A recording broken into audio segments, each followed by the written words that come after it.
오늘 우리에게 주시는 하나님의 말씀은 베드로전서 3장 8절에서 22절 말씀입니다. 베드로전서 3장 8절에서 22절까지 말씀을 저와 여러분이 한 절씩 교독하겠습니다.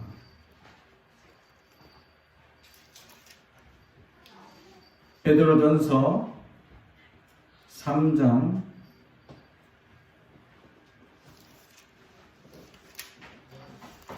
8절에서 22절까지 말씀입니다. 하나님의 말씀을 경청해 주시기 바랍니다.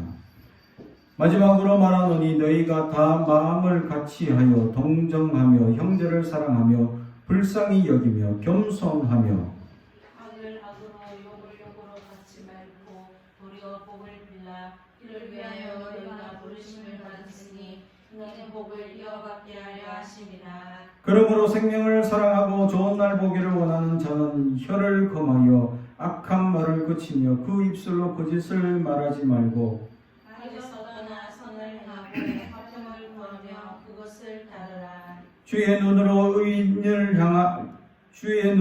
의인을 향하시고 그의 귀는 의인의 간구에 귀 기울이시되 주의 얼굴은 악행하는 자들을 대하시느니라 하였느니라. 또 너희가 열심으로 선을 행하면 누가 너희를 해하리요. 그러나 의를 위하여 고난을 받으면 복 있는 자니 그들이 두려워하는 것을 두려워하지 말며 근심하지 말고 너희 가운데 그리스도를 주로 삼아 거룩하게 하고 너희 속에 있는 소망에 관한 이유를 묻는 자에게는 대답할 것을 항상 준비하되 온유와 두려움으로 하고 선한 양심을 가지라. 이는 그리스도 안에 있는 너희의 선행을 욕하는 자들로 그 비방하는 일에 부끄러움을 당하게 하려 함이라. 선을 행함으로 고난받는 것이 하나님의 뜻일지되 악을 행함으로 고난받는 것보다 나으니라. 그리스도께서도 단번에 죄를 위하여 죽으사 의인으로서 불의한 자를 대신하셨으니 이는 우리를 하나님 앞으로 인도하려 하심이라. 육체로는 죽음을 당하시고 영으로는 살리심을 받으셨으니 그가 또한 영으로 가서 옥에 있는 영들에게 선포하시니라. 그들은 전에 노아의 날 방주를 준비할 동안 하나님이 오래 참고 기다리실 때에 복종하지 아니하던 자들이라. 방주에서 물로 말미암아 구원을 얻은 자가 몇 명뿐이니 겨우 8명이라. 누구는 예수 그리스도께서 부활하심으로 말미암아 이제 너희를 구원하는 편이 곧 세례라. 이는 육체의 영광을 의지하여 그림이 아니요 하나님을 향한 선한 양심의 관문이라. 그는 하늘에 오르사 하나님 우편에 계시니 천사들과 권세들과 능력들이 그에게 복종하느니라. 아멘. 우리 가슴에 손을 얹고 축복의 연호합니다. 나는 하나님의 사람입니다. 축복의 사람입니다. 우리 가정은 영혼이 잘된 것이 범사가 잘되고 강건하여지는 가정입니다. 우리 교회는 번성하고 창대하게 되며 하나님의 언약이 이루어지는 교회입니다. 아멘. 오늘 말씀의 제목은 선을 행하라 라는 제목의 말씀으로 은혜를 나누고자 합니다. 요즘 사회 전국이 완전히 새롭게 변하고 있습니다. 온 세계적으로 아마 코로나 이전과 코로나 이후라는 하나의 새로운 문화가 형성되지 않을까 생각합니다. 코로나 이전에는 사람들이 자기 마음대로 편한 대로 아무 생각 없이 또 자기 활동 범위 제한 없이 생활을 하던 그런 사람들이 지금 이제 코로나 이후로는 조금씩 제한당하고 조금씩 절제하고 조금씩 거리를 두고 그러면서 문화와 생각과 환경이 완전히 다른 지금 시대에 살고 있다. 최근에 우리나라에는 며칠 동안 이 코로나 확진자가 없었습니다. 그러다가 지난 금요일 새로 한 명이 확정되었죠. 근데 그 한 사람이 여기저기 많이 다녔습니다. 그래가지고 문자로 경기도 또 서울 경기 지역 사람들에게 문자가 왔는데 어디 클럽에 혹시 가셨으면 빨리 연락 갖고 오셔서 건강검진 받아보십시오 하는 문자가 막 몇 번이나 오고 난리가 났었죠. 그렇습니다. 사람들이 지금 자기 생활에 어떤 유흥을 즐기는 것에 대해서도 욕을 하는 시대가 되었습니다. 내 마음대로 뭐 어딜 다니거나 뭐 활동하는 것 자체가 이제 문제시 되는 시대죠. 그러다가 이제 교회들이 점점 이제 예배를 드리는데 지금 거리를 두고 있는 환경이 아닌 교회들, 그렇게 하지 못하는 교회들, 그러다가 또 코로나가 교회들 안에 감염이 되거나 전파가 되면 또 그 교회들은 또 욕을 먹거나 또 잘못된 일이라고 지적받거나 복음에 문제가 있거나 또 그 사람들에게, 일반 모든 사람들에게 교회의 연약함이 또 드러날 수 있다는 거죠. 이처럼 지금 내 개인 생활에 내가 마음대로 다닌 것에 대해서 욕을 먹는 시대가 되어 버렸다라는 사실이죠.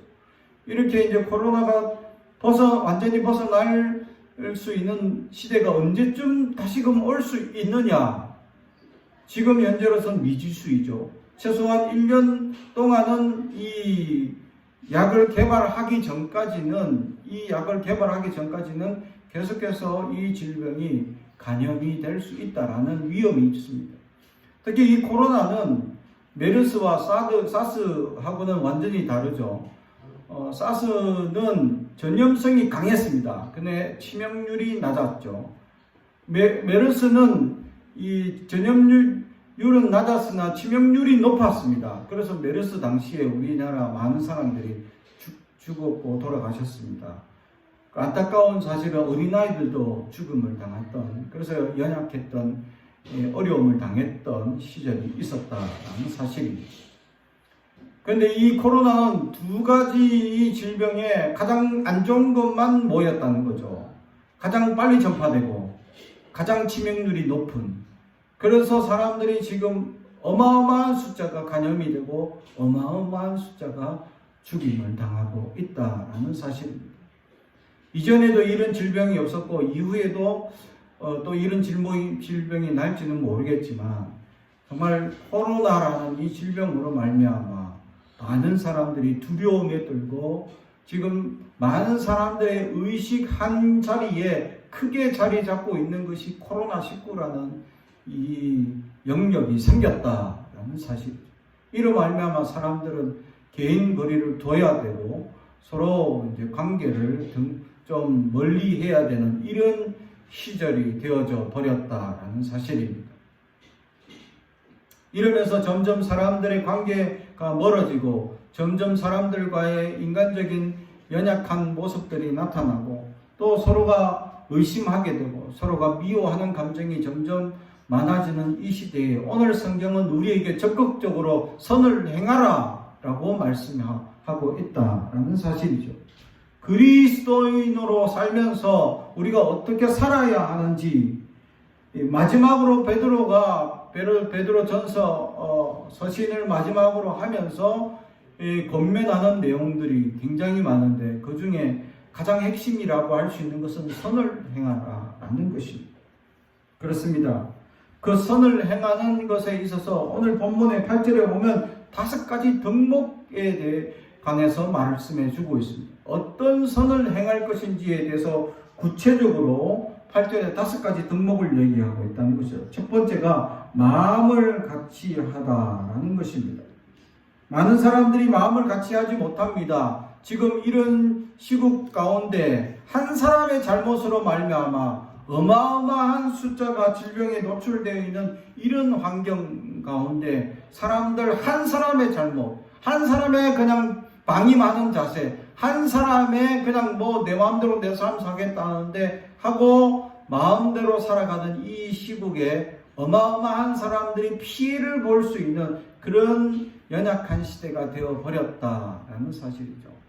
그래서 이런 시국에 많은 사람들이 서로 마음이 강팍해지고 실제로는 이런 질병을 전파한 사람에 대해서 어떤 사람들은 그 사람에게 내가 전파를 당했으니까 그 사람을 고소하고 소송을 거는 사람들도 있었다라는 사실.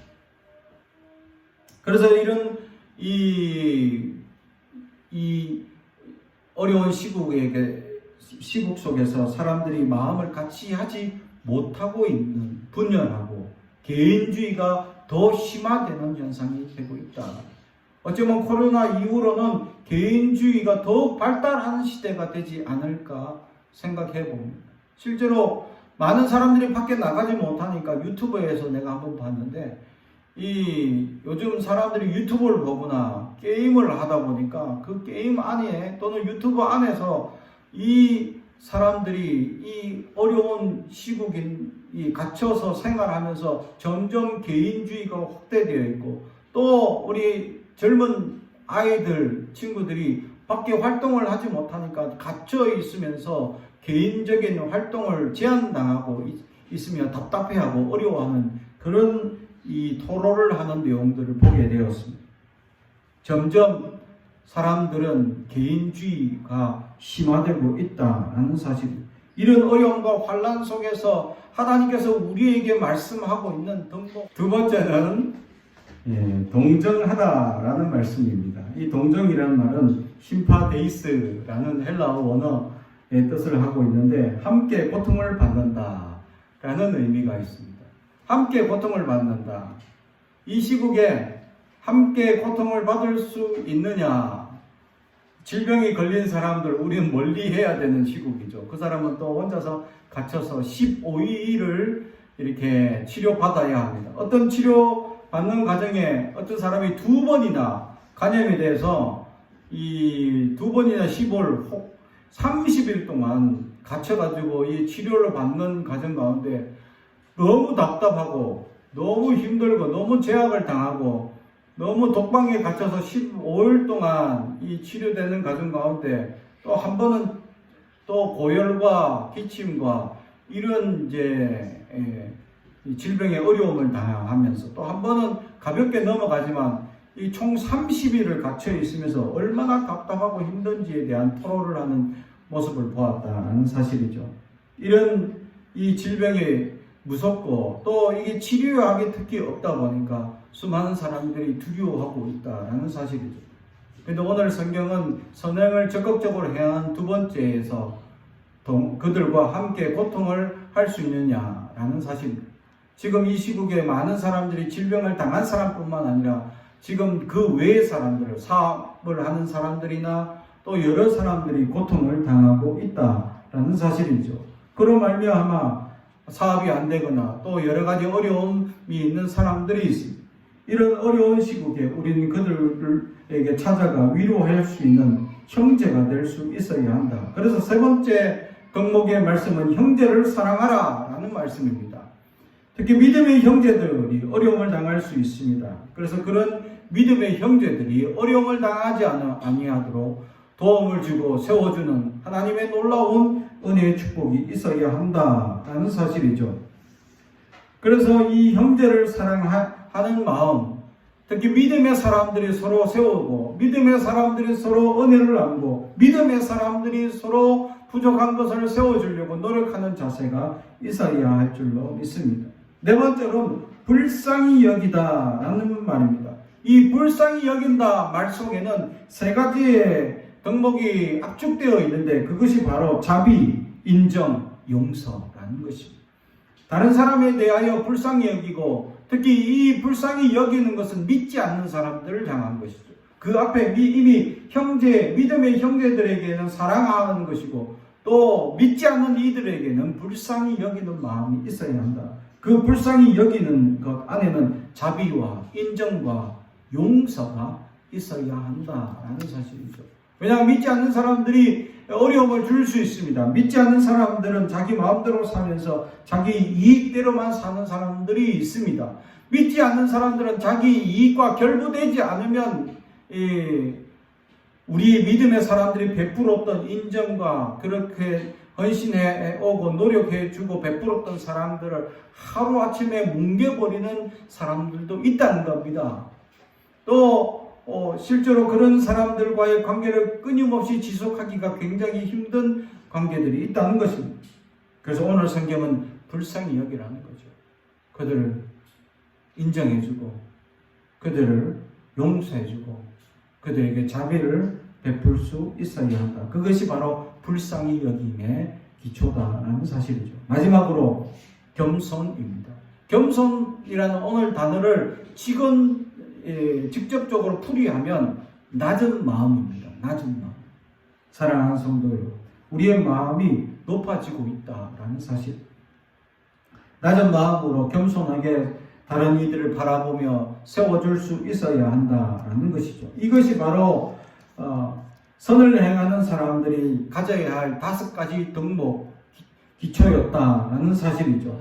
이것이 전체적인 첫 번째 선을 행하는 자들이 가져야 할 덕목이었다라는 것입니다. 그렇다면 부정적인 또 덕목을 버려야 할 덕목에 대해서 오늘 성경은 베드로는 얘기를 하고 있습니다. 그것이 바로 9절에 악을 악으로 갚지 말고 욕을 욕으로 갚지 말라라는 것이죠. 도리어 그들을 위하여 복을 빌라라는 것입니다. 끊임없이 안 믿는 사람들은 우리에게 악을 악으로 또는 연약한 것들로 우리를 괴롭게 하거나 힘들게 할 수 있습니다.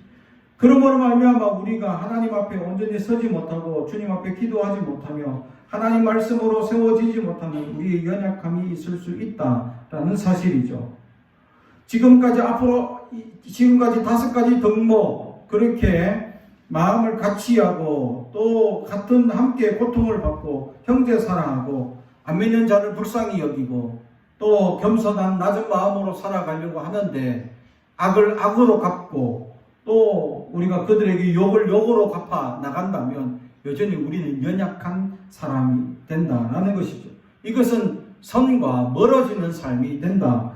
악을 악으로 갚고 욕을 욕으로 갚는 것은 세상 사람들과 똑같은 삶이다. 그리스도인들로서 살아가기 위해서라면 이런 것들을 버려야 한다라는 것입니다. 오늘 성경에서도 그렇게 얘기합니다. 9절, 이를 위하여 너희가 부르심을 받았다. 우리가 예수를 믿는 믿음의 사람으로 살아가는 목적이 이를 위하여 부름을 받았는데 선한 덕목은 행하고 악한 덕목을 절제할 줄 아는 것을 사람들에게 보여주라는 것입니다.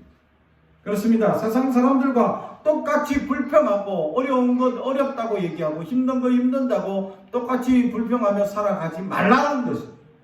오늘 성경은 구체적으로 그것에 대해서 무엇이라고 얘기하냐, 그렇게 불평하지 않고 그렇게 남들과 달리 살아가는 삶에 대해서 15절, 너희 마음에 그리스도를 주로 삼아 거룩하게 하고 너희 속에 있는 소망에 관하여 이유를 묻는 자에게는, 그렇습니다. 이렇게 덕목을 행하고 또 부정적인 것을 행치 아니할 때에 그런 사람들에게는 소망이 있다라는 사실. 사랑하는 성도 여러분, 그리스도인들은 소망이 있어야 합니다. 그렇다면 저는 여러분들에게 한번 물어보겠습니다. 소망이 있습니까? 새벽 기도를 하시는 권사님들에게 지난주 중에 있었던 설교 내용 중에 하나가, 하나님이 지금 우리를 불러주신다면 아멘 할 수 있느냐라는 것이죠. 마태복음 말씀을 묵상하면서 마태를 부르는 장면에 대해서 묵상하면서, 마태를 부를 때 마태는 자기의 자리를 부르자마자 박차고 쫓았다라고 성경이 기록하고 있습니다. 마태의 지금 자리가 어떤 자리입니까? 세리장입니다. 세리장. 그냥 일반 공무원도 아니고 세금 거두는 장입니다. 그 지역에서는 국세를 거두는 장이에요. 지역적으로는 아주 권세가 있는 자리다라는 사실이죠. 권세뿐만 아니라 물질적으로 수익을 어마어마하게 누릴 수 있는 자리가 바로 세리장입니다. 세금을 대신 거두는 거죠. 로마 시대의 세금은 미리 황제에게 세금 거두는 양을 줍니다. 그리고 자기가 그 세금에 덧붙여서 수익을 붙여서 사람들에게 세금을 공식적으로 거두죠. 그래서 원래 세금을 10%만 내야 되는데 백성들은 20%를 거두니까 힘들고 어려운 시절이죠. 지금 그 시대가 로마의 식민지 시대이기 때문입니다. 그래서 세리인들에 대해서 바리새인들과 사두개인 유대인들은 죄인으로 지목합니다. 왜냐하면 그들은 로마인 식민지 문화 속에서 로마인들에게 하수 노릇을 하는 사람들이기 때문에 죄인이라고 지목하죠. 죄인이라는 지목을 받지만 그 사람들은 수많은 재물의 부를 축적할 수 있는 어마어마한 자리입니다. 이 자리에 서로 세금을 거두기 위해서 더 많은 이 세금을 갖다 바치고 더 많이 거두려고 하는 사람들이, 욕심을 부는 사람들이 많다라는 사실이죠. 그런데 이 세리장, 물질적으로 풍요한 자리, 만약에 이 사람이 이제 이 일을 그만두게 되면 가족은 누가 먹여 살립니까? 가족은 누가 이제 생계를 유지하며 살아갈 수 있겠느냐라는 사실이죠. 그런데 마태는 뒤도 안 돌아보고 바로 자리를, 주님께서 나를 쫓으라 하니 자리를 바로 박차고 쫓았다. 할렐루야. 그러면 그 새벽에 내가 권사님에게 말씀하셨죠. 하나님이 부르실 때는 나이도 불문하고 재산도 불문하고 직업도 불문하고 부르신다. 하나님이 여러분을 부르실 때 그 자리를 박차고 쫓아갈 수 있겠느냐라는 사실이죠. 실제로 아프리카 선교사로 가셨던 어떤 선교사님의 이야기는 나이가 50이 넘었는데 교회를 개척하고 이렇게 생활을 하는데 하나님께서 어느 날 갑자기 아프리카로 당신을 선교사로 불렀다는 거예요.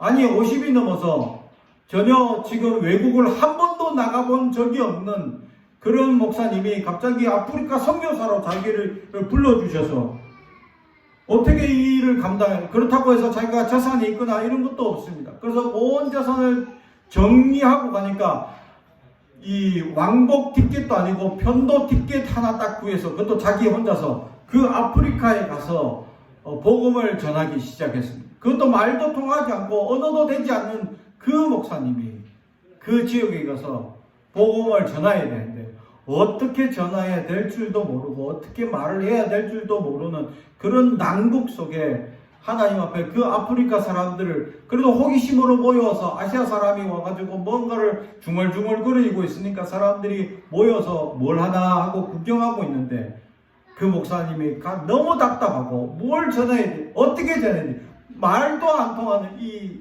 시국에 하나님께 눈물로 호소하며 기도하고 있으니 그 사람들이 감동을 받았다라는 사실입니다. 왜냐하면 아프리카에서는 물이 귀한데 특히 눈에서 나는 눈물은 쉽게 흘리지 않는다는 겁니다. 그런데 이 전혀 낯선 사람이 와서 자기들을 향해서 이렇게 뭔가 호소하고 울어주는 것이 얼마나 감사하고 고마운지 그 아프리카 사람들이 외부인을 잘 받아주지 않는데 그 눈물로 흘린 선교사님을 받아줬다는 거예요. 그 아프리카 부족민이 마사오 부족입니다.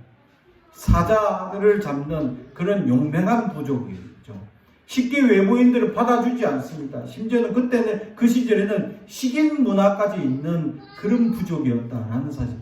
근데 이 선교사가 와가지고 눈물로 호소하는 장면, 자기들을 향해서 물이 귀한 이 땅에 눈물을 흘리면서 자기들을 위해서 무언가를 강구하고 호소하고 있는 장면이 이 사람은 우리를 위하는 사람이지 해하는 사람이 아니다 해서 받아줬답니다.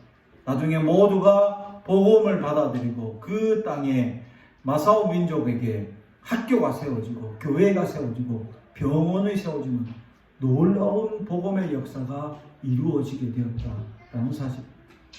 50이 넘은 나이 개척교회 하다가 망해가지고 도저히 할 수 없는 그런 이에게 하나님은 선교사, 아프리카 선교사로 불렀는데 하나님께서 놀라운 역사를 이루어 가시더라라는 사실.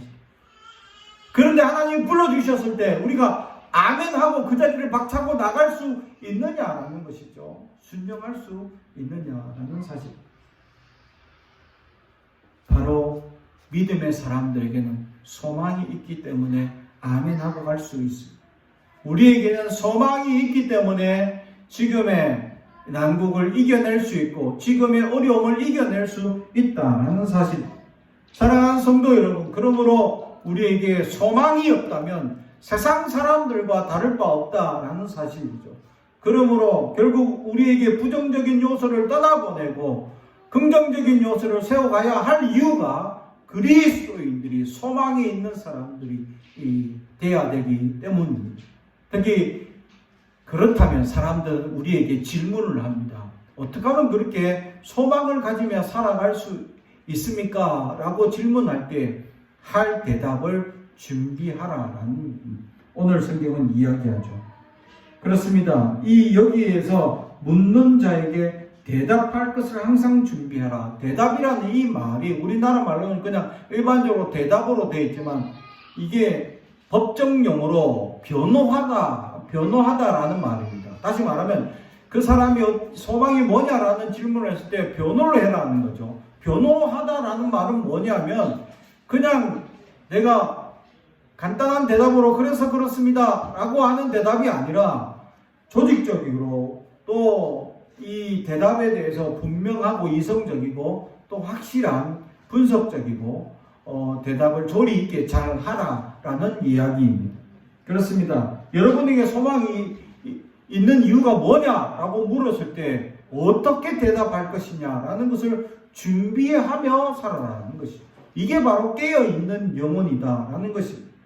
또 어떻게 대답할지를 모를 때에 하나님께 간구하면 하나님께서 성령을 통해서 생각나게 하신다라는 사실이죠. 그러므로 우리는 늘 성령을 간구하며 하나님께서 우리에게 소망이 넘치는 삶으로 살아갈 수 있어야 한다라는 사실이죠.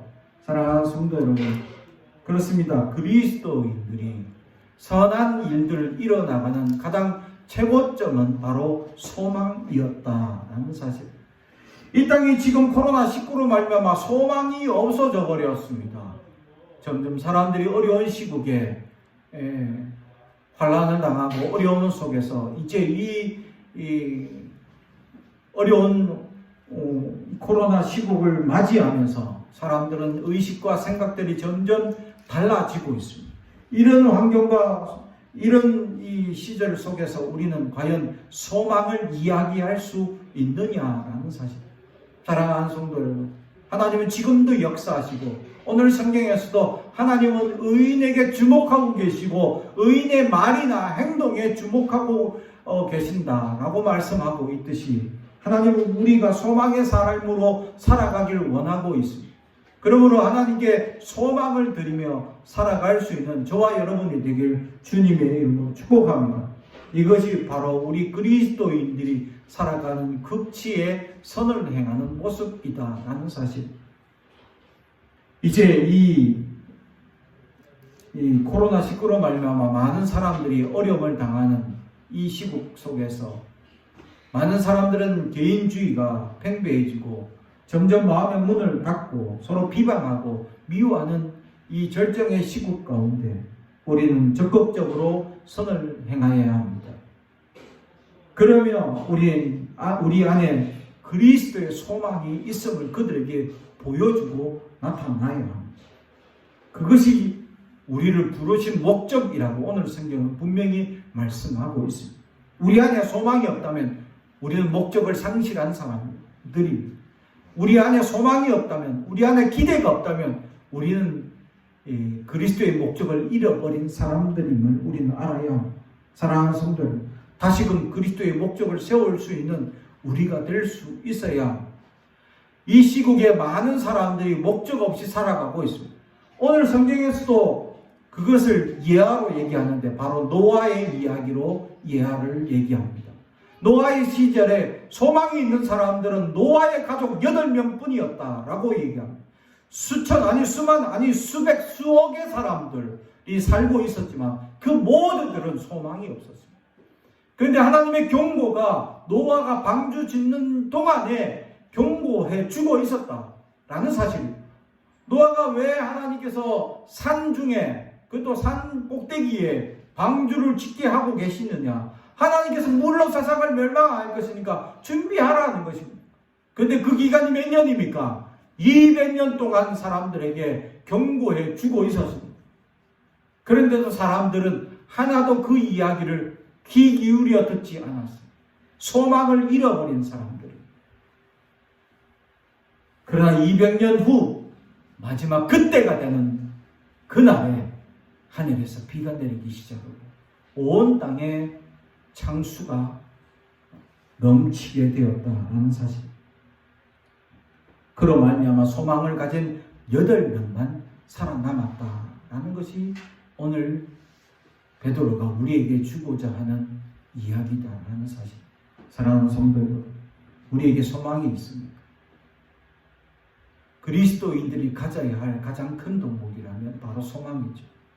선을 행하는 목적의 최종점도 소망이 있었기 때문에 그렇게 우리는 선을 행할 수 있는 것입니다. 사랑하는 성도 여러분, 우리 안에 이 소망을 잃어버린다면 우리는 아무것도 아닙니다. 지금 어쩌면 하나님께서 이 코로나를 통해서 경고를 주시는지도 모릅니다. 우리 안에 소망을 세상처럼 사람들처럼 잃어버리지 말라고 경고해 주고 있음에도 불구하고 많은 사람들이 소망을 잃어버리며 살고 있지는 아니합니까? 다시금 소망을 세우시기 바랍니다. 하나님이 함께 하시면 무엇이든 가능합니다. 하나님이 함께 하시면 어떤 일이든 가능합니다. 반드시 그 믿음을 잃지 않고 하나님께서 우리와 함께 하심으로 놀라운 역사가 나를 통해서, 여러분을 통해서, 이 꿈꾸는 교회를 통해서 나타날 수 있기를 주님의 이름으로 축복합니다. 기도하겠습니다. 사랑과 은총이 가득하신 아버지 하나님 감사합니다. 주님의 소망이 넘치게 하시고 주님의 은혜가 넘치게 하시고 주님의 말씀을 기대하며 살 수 있는 우리가 될 수 있도록 역사하여 주옵소서. 우리 가운데 점점 소망을 잃어가게 하고 점점 연약한 심령으로 닮아가려는 세속의 마음들을 주님 용서하여 주시고 깨어 기도하고 깨어 말씀을 봐 하나님의 은혜를 기대하며 날마다 소망이 있는 사람, 은혜가 넘치는 사람, 그리스도인들이 되어서 참된 그리스도인으로 살아가는데 부족함이 없는 사람들이 될 수 있도록 세워 주옵소서. 감사드리며 예수님의 이름으로 기도드리옵나이다. 아멘.